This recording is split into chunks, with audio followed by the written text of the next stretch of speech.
Welcome to Glassbreakers Café, the podcast where we meet with impactful leaders to get their wisdom and insight on the future leadership and career development. Our goal is to inspire you and empower you to live an unlimited and smart future by breaking free from limiting beliefs, firefighting, and the invisible walls of our society. I'm your host, Cindy Montgenie, future of work expert, diversity accelerator, executive coach, and international speaker.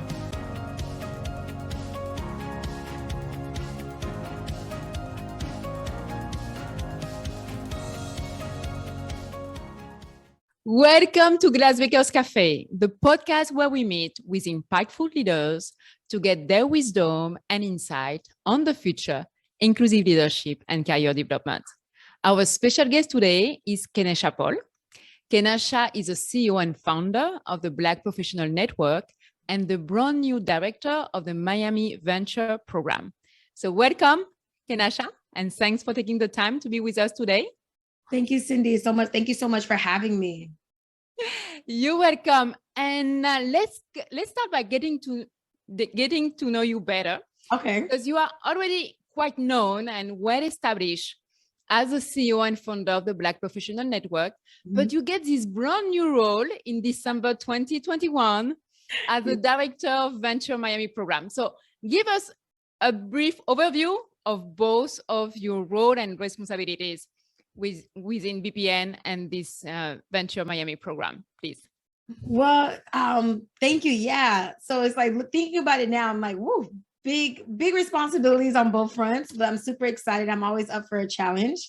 And I learned that I've always focused, most people don't know that I've always juggled two things at the same time. I think for whatever reason, one is just not enough. I don't know why. I can't, when I have kids, I'm pretty sure it's gonna be really great practice for me. So I'll first start with as the founder and CEO of Black Professionals Network. It was established first as a conference in 2014. We launched it with the Black Professionals Summit. And the goal was simply just to bring professionals together. At the time, I was in my last year of law school.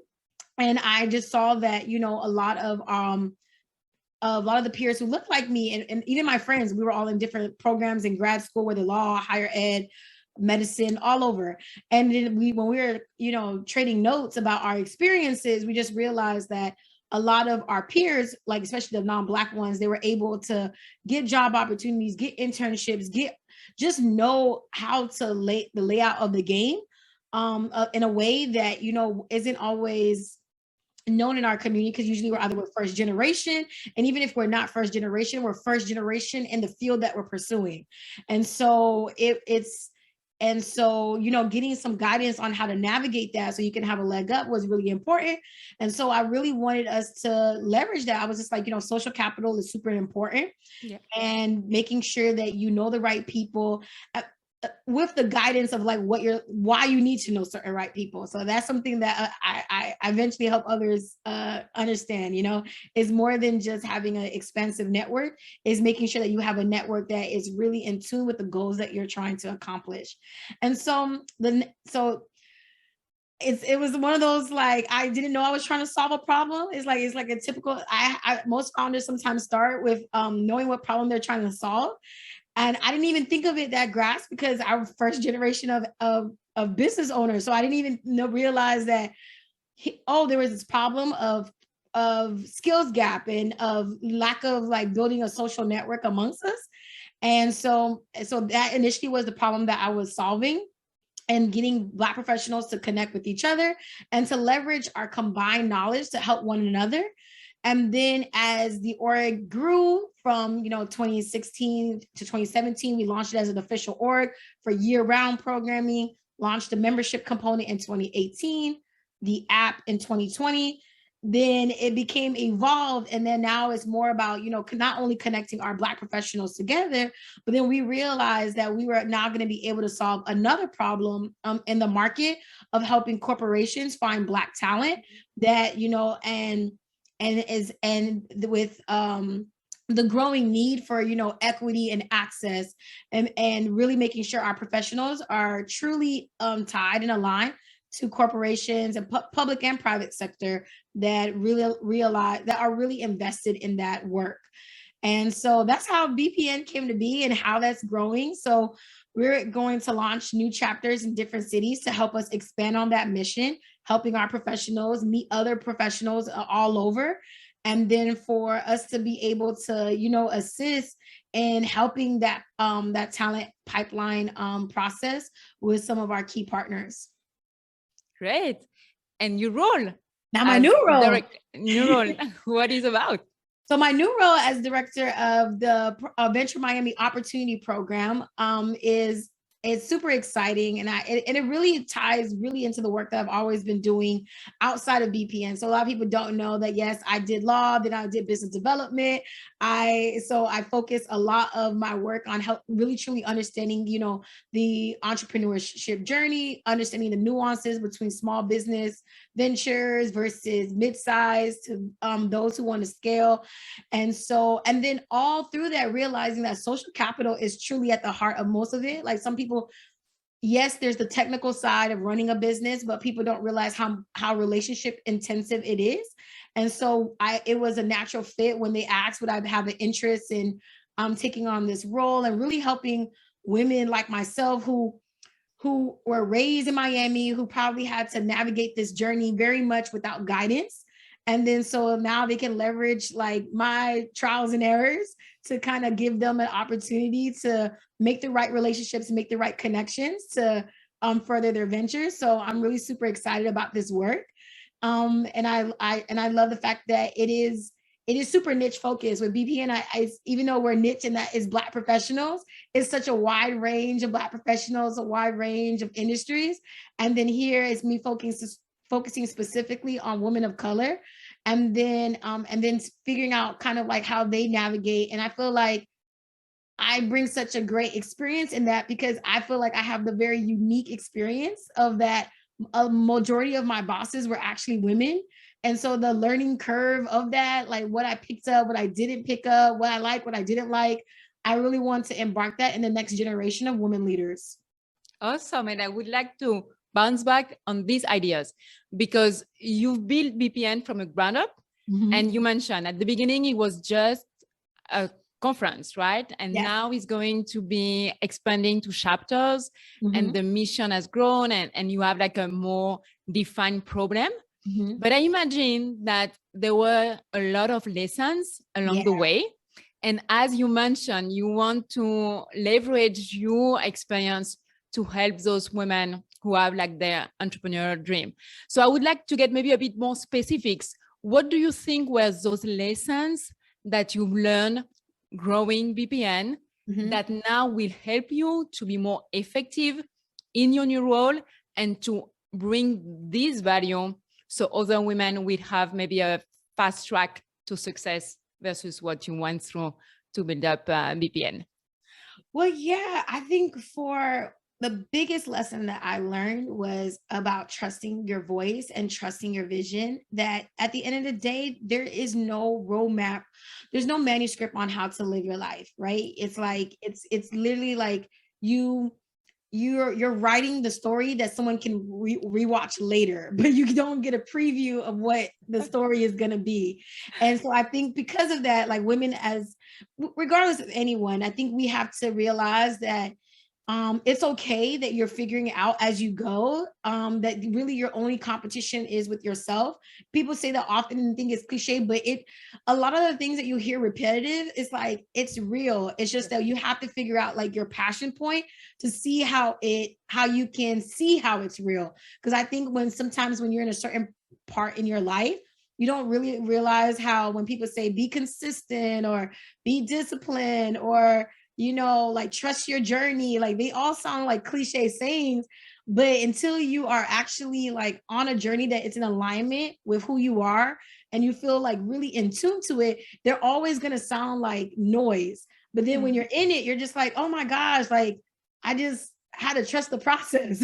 Like, and I think I would say the biggest lesson on that was that, trusting the process, trusting the journey, realizing that it's okay that you don't know immediately. But that's honestly like the fun part about learning.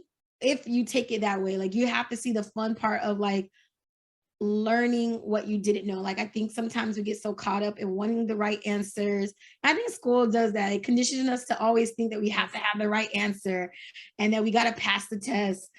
And life is very much that you get the test and you really are supposed to figure out like what lesson you took from it. And I think it's just remembering that and having fun with it. Like I enjoy the learning process of learning, of like figuring something out, figuring out my own way through life, figuring out what makes sense to me. I think that's another lesson that I would feel like I would definitely want to impart on people, of just really, truly, truly enjoy the process of your story. I love it. And you talk about enjoying the process of your story, following your passion, and also trusting the vision and the mission. And if we look at BPN, it is not the same to organize a conference. And I saw the picture of your first conference in a hall at the FIU. And the last one was amazing at the Ad Hoc Hotel. And now you have an organization that is expanding, opening new chapters. Mm-hmm. So it's a different size of organization. So how are you structuring your team? Because it's no longer Kenasha. Now imagine there is a team behind to keep the integrity of your vision and your mission. Because at the end, you're the founder. And so now it's, how are you delegating and giving like this baby to others? And also in this process, as a leader, how are you growing? Because the Kenasha of 2014, I believe, is not the Kenasha of 2022. Thank God. To bring, so how is this leadership growth and how are you structuring your team to maintain the integrity of the vision? That's a great question. I feel like, and this is something that I think is something that I probably am going to probably be repeating, like probably my whole entire journey moving forward from this, as you have to stretch yourself and realize that when I said earlier that as far as like business is very much relationships, it's like, it's also in how you nurture a relationship, like building, like for me, I would say that entrepreneurship, if you can afford therapy, is a very like hard, like experiential form of therapy. It will reveal areas in your life and areas about yourself that you really want to improve on and get better at. And I would definitely say it's like the level of how you communicate, the level of, I think it's like, there's honestly sometimes no such thing as over communicating when you're a founder. You have to get to the point of never assuming that someone understands it to the way that you understand it. Be very clear about how you want things done. I was in roles where there was no systems, but the founder had a clear, they just wanted something to get done. And then I was like, you can't have both. You can't have no system, but then you want to micromanage how it gets done. You have to figure out like, where is that, either you're going to tell people exactly how you want from A to Z, or you're going to create a system in place that gives the foundational principles of what you want to create, and then give them and trust them that you brought on people who can bring their own creativity, their own spin on it, and their own experiences to bring it to life. So it's really, I would say the biggest thing leadership wise, is just that you truly have to be an effective communicator. You have to be flexible. I think sometimes there's always, we get a bad rep of being very A-type, of A-type personalities, that we want things always to be a certain way and very mechanical, but you have to have that flexibility. Life is like, there's nothing linear in life, nothing, except for being born and dying. But other than that, it's like, there's always these, there's all of these things that pop up and come up. And I feel like my leadership style has definitely evolved, where I've learned to be more of an active listener than state my points. And then also never underestimate the value of just giving someone a quick call and giving them a touch point so that you can see where they're at and then see where you guys can come to an understanding. Yeah, and I love it that you mentioned like communication and flexibility, and especially nowadays flexibility was there is like so many changes around us and communication, because as a leadership coach, this is one of I have different core programs, effective communication, and be able like to connect with other people, because as a leader, this is what you need. You need to empower others so they could take action and move forward the whole ship. And some people assume that there is nothing special beyond communication, but it's both art and science. Yes. And it's really, really key, and you can learn it. And this is so I love the fact that you mentioned like this is something like you've seen growing in you to be more an effective leader. And also, Kenasha, the whole mission of BPN is to create more career opportunities for Black professionals, as you were mentioning. And now what you are doing, you are closing the loop, also helping companies find this Black talent. So what are like the future of work trend? Because this podcast is about future leadership and career development.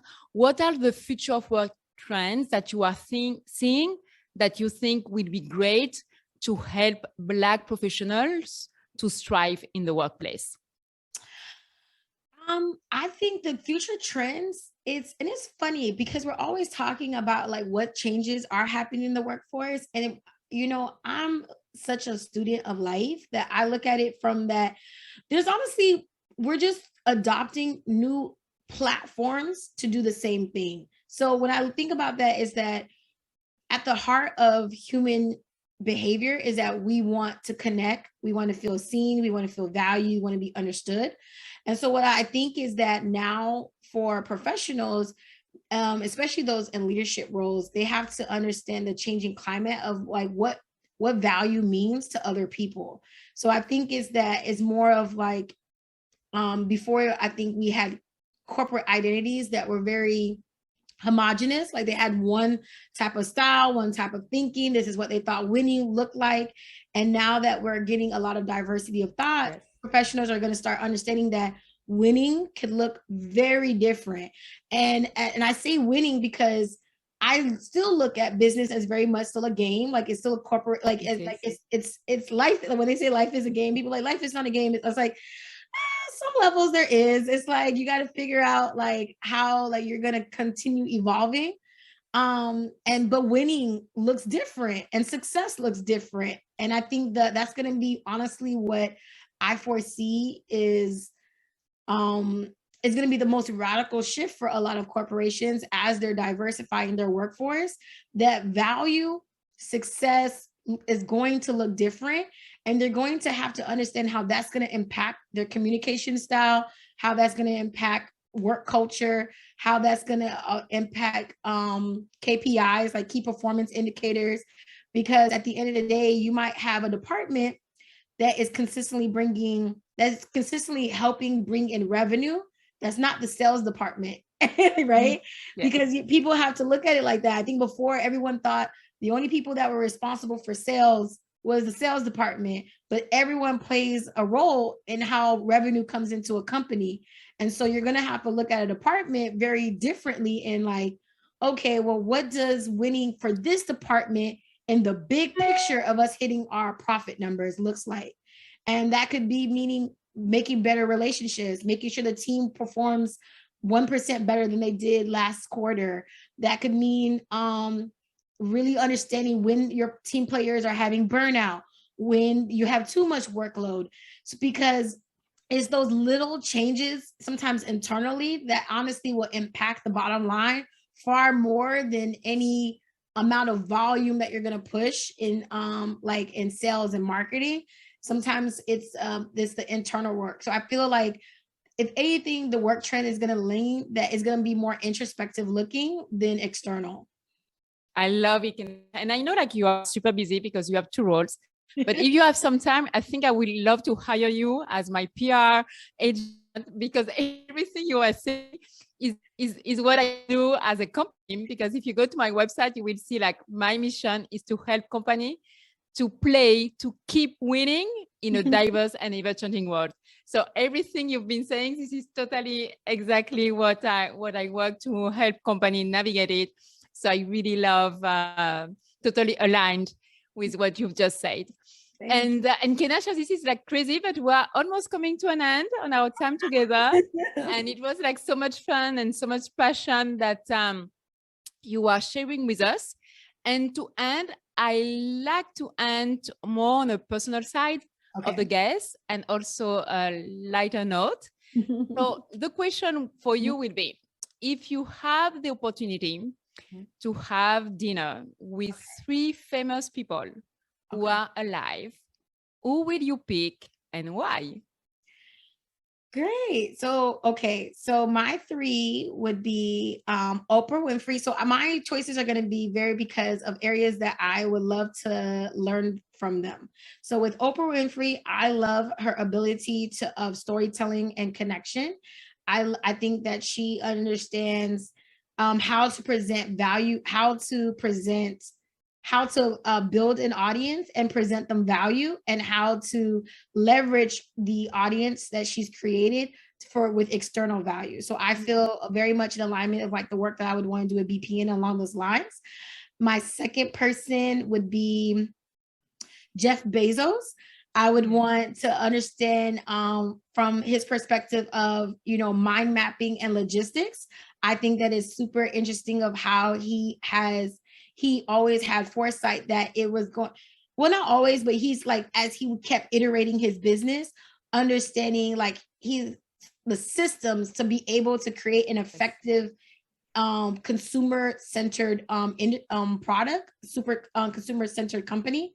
I think that is so key. I think that that's a big thing that a lot of times people are missing as far as, in business, is like how systems impact the value you can give people.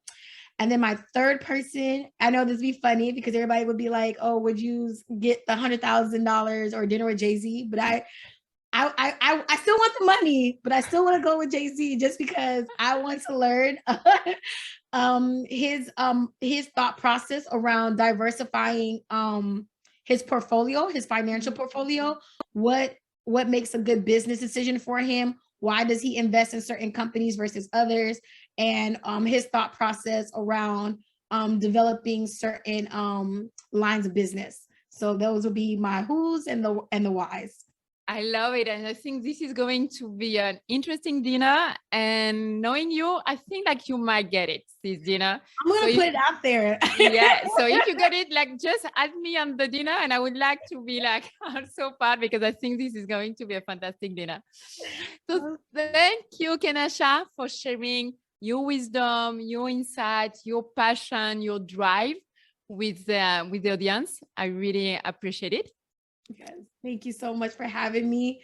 And thank you so much for everyone who's going to be tuning in, and keep helping people break the glass, Cindy. Thank you. And to the audience, thanks a lot for joining us today, and see you next week for another encounter at Glassbreakers Café. If you enjoyed today's episode of Glassbreakers Café, please subscribe and share with your friends on social media. Also, be sure to follow me, your host, Cindy Montgenie, on LinkedIn, Twitter, YouTube, Facebook, and Instagram. If there is any special guest or special topic you would like us to address, please drop me a note at cindy@newskiesnation.com. Thanks a lot for joining us today. And remember, no one can predict the future, but we still need to prepare for it. See you next week.